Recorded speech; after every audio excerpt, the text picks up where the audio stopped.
राधे राधे मेरे प्रिय साथियों, आप सभी लोग जानते हैं चैत्र मास के कृष्ण पक्ष की एकादशी आने वाली है और ये कोई साधारण एकादशी नहीं होती है, बल्कि सभी पापों से मुक्ति दिलाने वाली पाप मोचनी एकादशी होती है। साथियों, पाप मोचनी एकादशी व्रत को करने से हमें हमारे सभी पापों से मुक्ति मिलती है और हमें वैकुंठ लोक की प्राप्ति होती है। आइए साथियों, अब हम जानते हैं कि पाप मोचनी एकादशी कब पड़ रही है, इसका व्रत कब रखना है, व्रत का पारण कब करना है, पारण करने का शुभ मुहूर्त क्या है और व्रत से जुड़ी हुई जरूरी जानकारी क्या है। साथियों, चैत्र मास कृष्ण पक्ष एकादशी तिथि की शुरुआत 14 मार्च शनिवार को सुबह 8:12 से होगी और एकादशी तिथि की समाप्ति 15 मार्च रविवार को सुबह 9:16 पर होगी।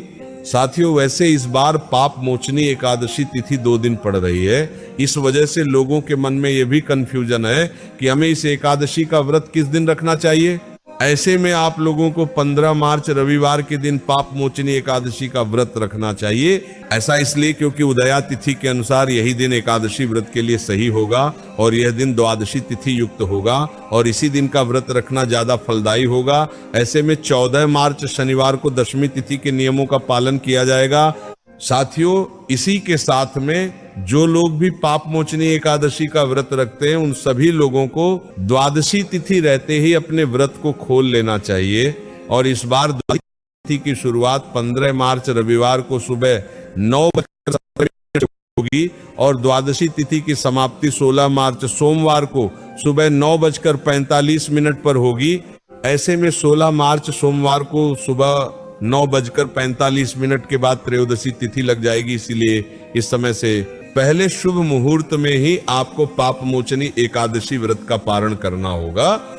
ऐसे में पाप मोचनी एकादशी व्रत का पारण 16 मार्च को किया जाएगा और इस दिन व्रत पारण करने का शुभ मुहूर्त सुबह 6:30 से लेकर सुबह 8:54 तक रहेगा। इस बीच में आप लोगों को पाप मोचनी एकादशी व्रत का पारण करना होगा। साथियों, व्रत पारण हमेशा शुभ मुहूर्त में ही करना चाहिए, तभी हमें हमारी एकादशी व्रत का संपूर्ण फल मिलता है। पाप मोचनी एकादशी व्रत रखने वाले को दशमी तिथि के नियमों का पालन करते हुए इस दिन एक समय भोजन करना चाहिए। भोजन में लहसुन प्याज नहीं होना चाहिए और तामसिक भोजन भी ग्रहण नहीं करना चाहिए। इसके बाद इस दिन तुलसी पत्र तोड़ लेना चाहिए और तुलसी जी में जल भी दे देना चाहिए।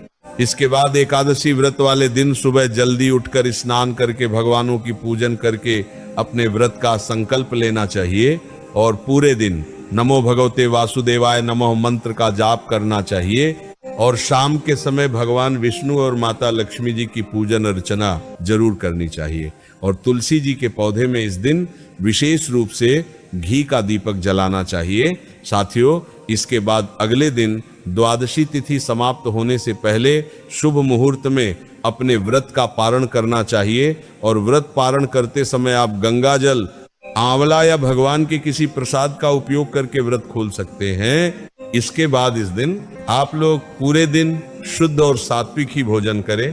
साथियों, जो लोग एकादशी का व्रत रखते हैं उनको दशमी तिथि के दिन चावल का प्रयोग नहीं करना चाहिए और एकादशी वाले दिन किसी को भी चावल नहीं खाना चाहिए और द्वादशी तिथि के दिन व्रत खोलने के बाद आप चावल खा सकते हैं, इसमें कोई परेशानी नहीं है। साथियों, इस तरीके से आपको पाप मोचनी एकादशी का व्रत रखना है और व्रत के नियमों का पालन करना है। अगर अभी भी आपके मन में इस एकादशी से जुड़ा हुआ कोई भी प्रश्न है तो वह आप हमसे कमेंट करके पूछ सकते हैं। आप ये वीडियो कहां से देख रहे हैं कमेंट में जरूर बताएं। राधे राधे मेरे प्रिय साथियों।